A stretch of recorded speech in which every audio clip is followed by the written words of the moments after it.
మనం ఇప్పుడు ఒక ఎంప్లాయీకి 2020 పిఆర్సీ ఆప్షన్ ఎంట్రీ సబ్మిషన్ ఎలా చేయాలో చూద్దాం.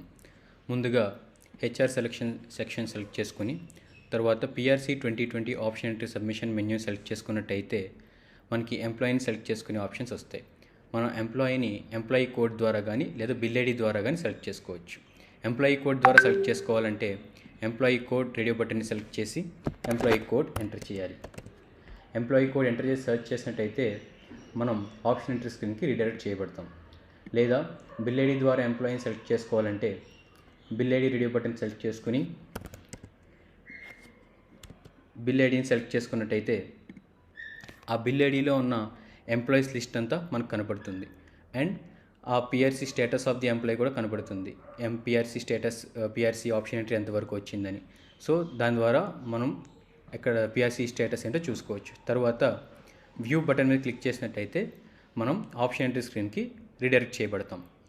సో ఇక్కడ ముందుగా ఆప్షన్ ఎంట్రీ స్టెప్లో date of birth and date of joining of the employee అనేవి ఐఎఫ్ఎంఎస్ సిస్టంలో ఉన్న డీటెయిల్స్ ప్రకారం ప్రీఫిల్ చేయబడతాయి. లేదా ఏమైనా మార్పులు చేయాలనుకుంటే మనం చేసుకోవచ్చు. తర్వాత పిఆర్సీ విత్ ఎఫెక్టివ్ డేట్ తర్వాత మొట్టమొదటి ఇయర్లీ ఇంక్రిమెంట్ డేట్ ఎంటర్ చేయాలి. ఒకవేళ ఎంప్లాయీ కనుక పిఆర్సీ విత్ ఎఫెక్టివ్ డేట్ తర్వాత జాయిన్ అయి ఉంటే కనుక ఆ ఎంప్లాయీ యొక్క ఫస్ట్ ఇయర్లీ ఇంక్రిమెంట్ డేట్ ఎప్పుడో అది ఎంటర్ చేయాలి.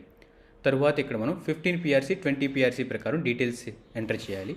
ముందుగా 15 పిఆర్సీ ప్రకారం ఫిక్సేషన్ డేట్ నాడు ఎంప్లాయీ ఏ స్కేల్లో ఉన్నారో సెలెక్ట్ చేయాలి. తరువాత ఎంప్లాయీ లొకేషన్ సెలెక్ట్ చేయాలి. తరువాత employee basic pay as on fixation date select చేయాలి.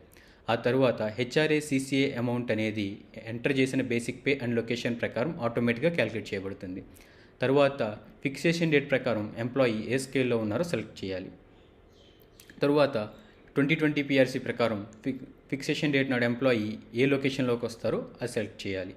తర్వాత fixation as on with effective data లేదా as on yearly increment data select చేసుకోవాలి. సెలెక్ట్ చేసుకున్న తర్వాత ఫిక్సేషన్ డేట్ నాడు ఉన్న బేసిక్ పేకి 30.32% డిఏ 30% ఫిట్మెంట్ కలిపి కొత్త స్కేల్లో ఎంప్లాయీ బేసిక్ పే అనేది ఫిక్స్ చేయబడుతుంది. డీటెయిల్స్ వెరిఫై చేసుకున్న తర్వాత సేవ్ బటన్ మీద క్లిక్ చేసినట్టయితే డీటెయిల్స్ సేవ్ అవుతాయి.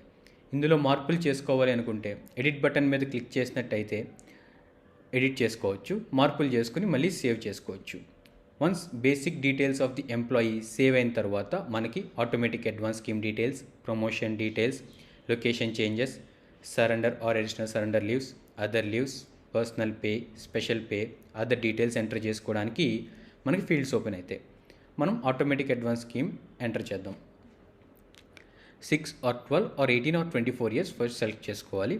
తర్వాత automatic advance scheme with effective date select చేసుకోవాలి.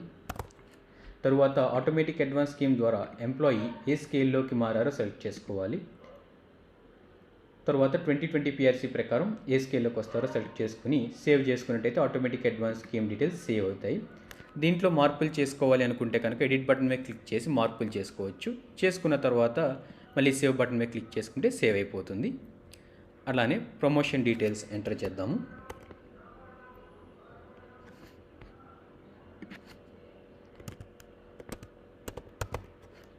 తర్వాత ప్రమోషన్ ద్వారా ఎంప్లాయీ ఏ స్కేల్లోకి ఎంటర్ అయ్యారో అండ్ 2020 పిఆర్సీలో ఆ స్కేల్ కరస్పాండింగ్ స్కేల్ సెలెక్ట్ చేసుకోవాలి.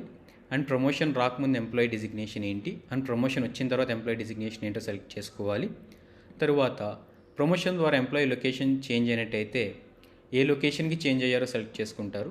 అండ్ 2020 పిఆర్సీ ప్రకారం ఆ ఏరియా ఏ లొకేషన్లోకి వస్తుందో సెలెక్ట్ చేసుకుంటారు. తర్వాత ఎంప్లాయీకి ప్రమోషన్ విధానం FR22Aనా 22Bనా సెలెక్ట్ చేసుకుంటారు. సెలెక్ట్ చేసుకుని సేవ్ చేసుకోవాలి. తర్వాత ఎడిట్ బటన్ మీద క్లిక్ చేసినట్టయితే మార్పులు చేసుకోవచ్చు. మార్పులు చేసిన తర్వాత మళ్ళీ సేవ్ బటన్ మీద క్లిక్ చేయాలి. తరువాత ట్రాన్స్ఫర్ ద్వారా కానీ డిప్యుటేషన్ ద్వారా కానీ ఎంప్లాయీ లొకేషన్ ఏదైనా చేంజ్ అయినట్టయితే కనుక లొకేషన్ చేంజెస్లో ఎంటర్ చేసుకుంటారు. విత్ ఎఫెక్టివ్ డేట్ ఎంటర్ చేసిన తర్వాత ఎంప్లాయీ ఏ లొకేషన్కి మారారు అనేది 15 పిఆర్సీ ప్రకారం 20 పిఆర్సీ ప్రకారం ఏ లొకేషన్లోకి వస్తారు అనేది సెలెక్ట్ చేసుకుంటారు, యాడ్ చేసుకుంటారు. ఏమన్నా డీటెయిల్స్ తప్పు యాడ్ చేసినట్టయితే కనుక డిలీట్ ఐకాన్ మీద క్లిక్ చేస్తే ఎంట్రీ డిలీట్ అయిపోతుంది. మళ్ళీ ఫ్రెష్గా యాడ్ చేసుకోవచ్చు. అదేవిధంగా సరెండర్ లీవ్ ఏమైనా ఉంటే కనుక మంత్ అండ్ ఇయర్ సెలెక్ట్ చేసుకుని నెంబర్ ఆఫ్ డేస్ సెలెక్ట్ చేసుకుని యాడ్ బటన్ మీద క్లిక్ చేసినది సరెండర్ లీవ్స్ డేటా కూడా యాడ్ అవుతుంది. మల్టిపుల్ సరెండర్ లీవ్స్ కూడా యాడ్ చేసుకోవచ్చు. అలాగే లీవ్స్ ఎర్న్ లీవ్ కానీ హెచ్పిఎల్ కానీ కమిటెడ్ లీవ్ ఇట్లాంటివి ఉన్నట్టయితే ఇందులో యాడ్ చేసుకోవచ్చు. నేను ఒక ఎర్న్ లీవ్ యాడ్ చేస్తాను.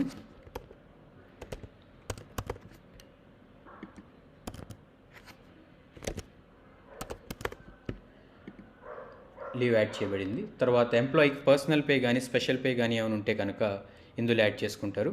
అండ్ ఎంప్లాయీ రిటైర్ అయినా డేట్ ఆఫ్ బర్త్ డెత్ అయినా సరే ఆటోమేటిక్గా డీటెయిల్స్ అనేవి కింద అదర్ డీటెయిల్స్లో ప్రీఫిల్ చేయబడతాయి. సబ్మిట్ బటన్ నొక్కిన తర్వాత డీటెయిల్స్ అనేవి ప్రివ్యూ కనబడుతుంది. ప్రివ్యూ మొత్తం వెరిఫై చేసుకుని డీటెయిల్స్ అన్నీ కరెక్ట్గా ఉన్నాయి అనుకున్నప్పుడు సబ్మిట్ బటన్ క్లిక్ చేస్తే డీటెయిల్స్ అనేవి సేవ్ అయిపోతాయి. తర్వాత మనం పే క్యాల్కులేషన్ అనే స్క్రీన్కి రిడైరెక్ట్ చేయబడతాము. అందులో ఎంప్లాయీ కరెంట్ డిఏ ఏ డిఏలోకి వస్తారో మనం సెలెక్ట్ చేసుకున్న తర్వాత earnings and deductions next salary bill నుంచి ఎంప్లాయీ ఎర్నింగ్ అండ్ డిడక్షన్స్ ఏం ఉండబోతున్నాయో దీంట్లో వెరిఫై చేసుకుని ఓకే అనుకున్న తర్వాత సేవ్ ఎంప్లాయీ పే డీటెయిల్స్ మీద క్లిక్ చేసినట్టయితే డీటెయిల్స్ అనేవి సేవ్ అయిపోతాయి. డీటెయిల్స్ అనేవి సేవ్ అయిన తర్వాత మనం పిఆర్సీ ఎరియర్ స్క్రీన్కి రిడైరెక్ట్ చేయబడతాం. ఎరియర్ స్క్రీన్లో మొత్తం ఎంప్లాయీ పిఆర్సీ ఎరియర్స్ మొత్తం part 1 national period, part 2 monetary benefit and part 3 cash period 3 కనపడతాయి.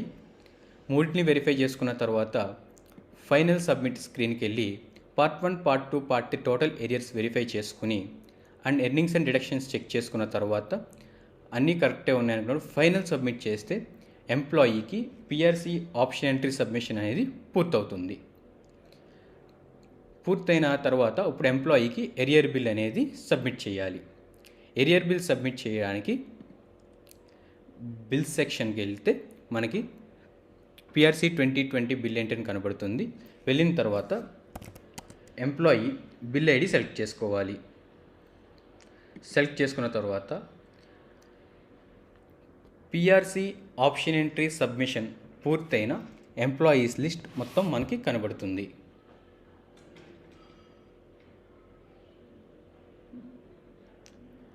అండ్ ఆల్రెడీ బిల్లు కనుక సబ్మిట్ అయ్యి ఉంటే ఆ ఎంప్లాయీ డీటెయిల్స్ ఇందులో రావు.